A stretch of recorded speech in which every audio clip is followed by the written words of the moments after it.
welcome to the Greater Winterhaven Chamber of Commerce's Ask the Doctor interview series.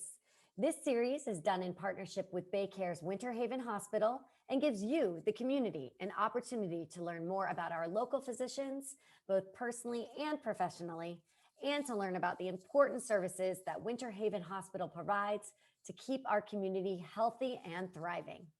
On this episode, we are honored to welcome Dr. Samuel Messieh, board-certified orthopedic surgeon with a subspecialty in hip and knee replacement surgery.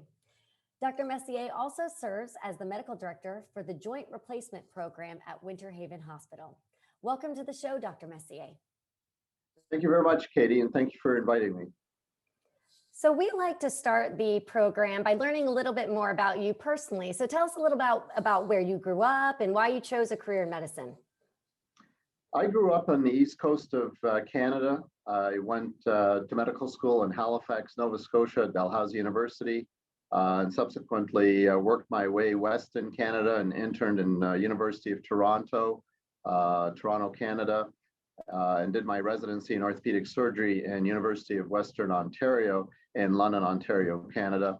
I fellowshipped in Columbus, Ohio, with a pioneer in hip and knee replacement that was associated with Ohio State University, Dr. Mallory. And subsequent to that, I proceeded to Florida to enjoy the good weather down here and open up my practice in Winterhaven, and that was in 1991. 1991. So 30 years you're celebrating in service to the Winterhaven community this year. That's very exciting. Yes, and it's been a wonderful life here in Winterhaven. It's changed quite a bit over the last 3 decades, as you're aware, and I have had no regrets coming to Winterhaven. It's well situated, and it's still a gem and a diamond in the rough. Absolutely. It absolutely is. And you have, a lot of people don't think about it, but not only are you a physician practicing in this community, but you're an entrepreneur who has invested in this community by opening your practice here. So we are all the better for it, for the many of people that have been treated by you over the years. So why did you choose Winterhaven Hospital when it came to your practice? We loved Winterhaven when we came to visit it with the chain of lakes. And the skiing, Cypress Gardens was quite an attractive place, and it was away from the hustle and bustle of the city. Yet it's close enough to Orlando to enjoy all the theme parks and close enough to either coast to enjoy the beaches.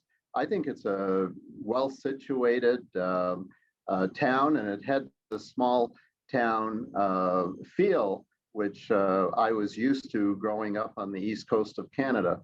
So both my wife and I found it very attractive and decided this is where we wanted to raise our family. Excellent. And so when it comes to your medical practice, why should a patient, I should say, choose Winterhaven Hospital for their joint replacement?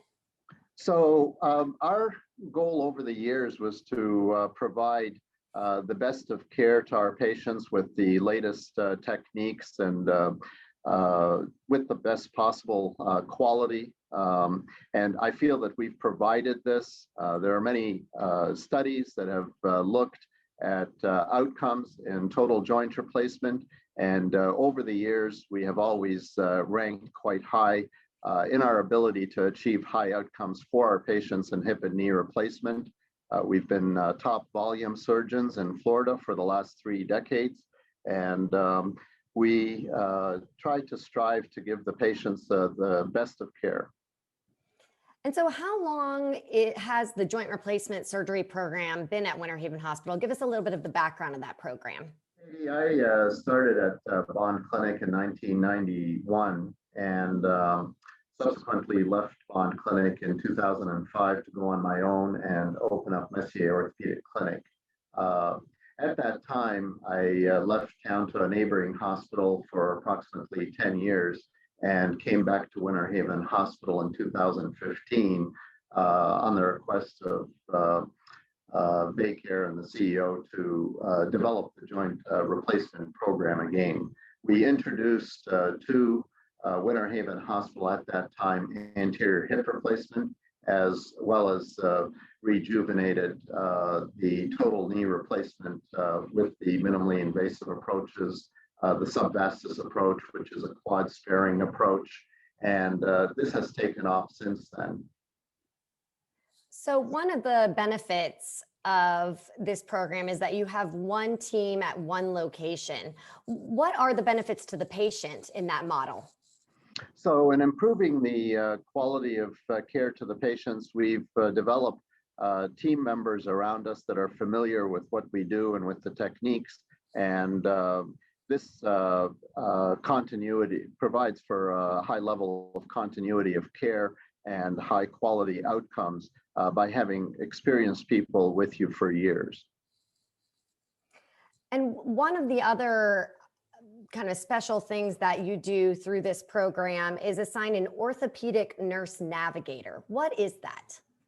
So the nurse navigator is a position we created in 2015 when I came back to Winterhaven Hospital.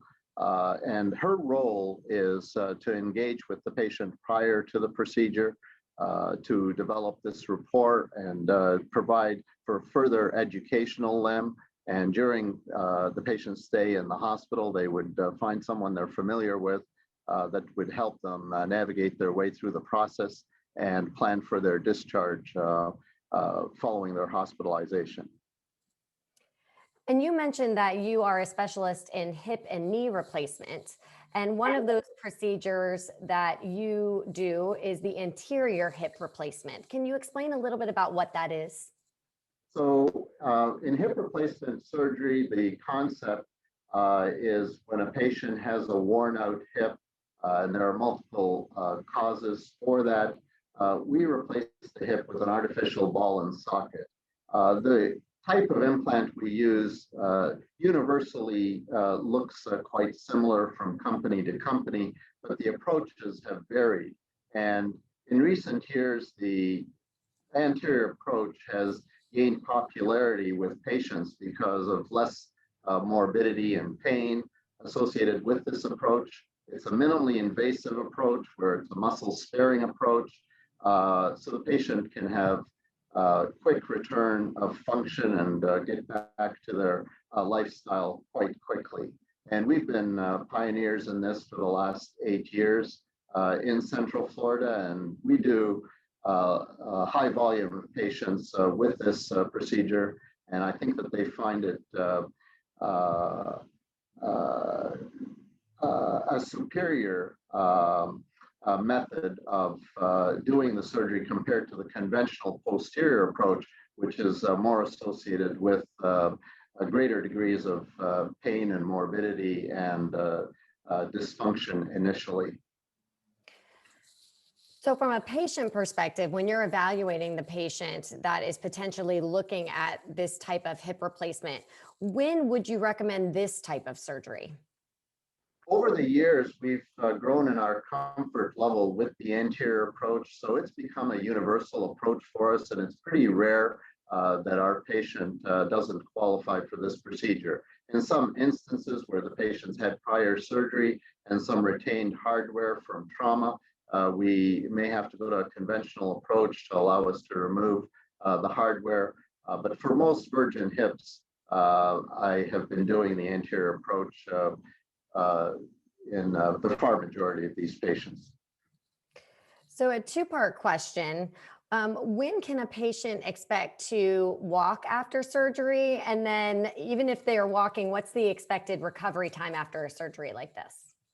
So basically, our protocol is to first provide safety to the patient. So prior to coming into the hospital, we do the COVID testing to make sure that they're negative for the COVID, and we try to keep our elective patients isolated to a COVID-free environment to the best of our abilities. The average length of stay is approximately 22 hours, so it's an overnight stay. The surgery takes me approximately an hour. It's on a special table that allows us access to the hip in a uniform way. And again, 99% of my patients are receiving an anterior hip when they require hip replacement. We've even been using this approach for some redos. So It is a quite a good approach because it is muscle sparing. The amount of pain that the patient experiences afterwards is relatively little, and most patients get by with just a handful of pain pills in the subsequent days. They're up that afternoon walking with the walker. If their bone quality is good, I let them proceed at their own pace from the walker to cane to nothing. And many patients with good bone quality and good muscle within a week can let go of their walking aids. They go home the next morning, and the only exercise that's really necessary is walking. And if they have sedentary type of work, uh, many of these patients would return back to work within 2 weeks.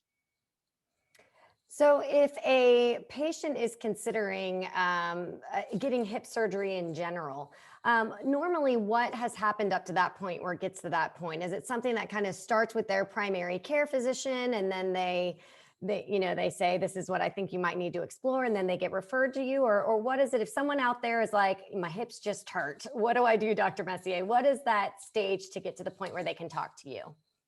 So patients can present to us in different ways. If a patient's insurance is such that they're part of an HMO and they require referral, they may need to go to their primary care physician first and ask for a referral. But the far majority of Medicare patients don't need that type of referral service, and they can self-refer themselves into our practice. So if they've been complaining of hip symptoms and they need an appointment, we try to accommodate them within 48 to 72 hours to get them seen and to get them evaluated. If I can't see them personally, I have also nurse practitioners working with me to help accommodate them in this process. But a large number of patients may be seen without having to go through their primary care referral network. And we do x-rays in our office to evaluate the patient. If indeed they have an arthritic hip, we may go through either a conservative approach or injections or physical therapy, depending on the patient. It's a patient-oriented approach. Many patients with end-stage arthritis that have been disabled may require to come to surgery sooner rather than later, and we accommodate them to the best of our abilities. Well, Dr. Messieh, thank you so much for taking the time out of your busy schedule to be on this call today. And certainly, most importantly, thank you for investing in the Winterhaven community and in our health for the last 30 years. Well, thank you for those kind words.